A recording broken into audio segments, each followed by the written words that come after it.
టమాటా ఉడకబెట్టిన, చింతపండు నార పొట్టు లేకుండా తీసిన, ఇట్లా ముద్ద కట్టి మళ్ళీ ఇంట్లో ఉడకంగా వేసినాక ఉడికినాక మెత్తగా ఉడికినాక తీసి మళ్ళీ అవన్నీ పొల్లన్నీ తయారు చేసి ఇది మంచిగా రొట్టెలేసి నూరి ఇక మనం కారం పొడి మసాలాలు అన్నీ నూనెలో పోస్తాం కదా చల్లారినాక, మళ్ళీ ఆ కుడక పొడి అందులో పోసి కలిపి మళ్ళీ ఈ తొక్కు దానిలో పోసి కలిపి ఎత్తిన.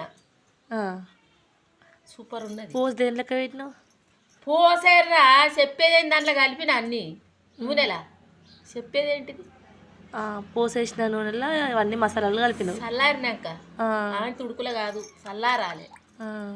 ఇక ఆ నూనెలో అన్నీ కలిపి కారం పొడి మసాలాలు కుడక పొడి అన్నీ కలిపి ఇది వెనక సీరే వేసి అంత కలే కలిపి దాంట్లో ఎత్తిన.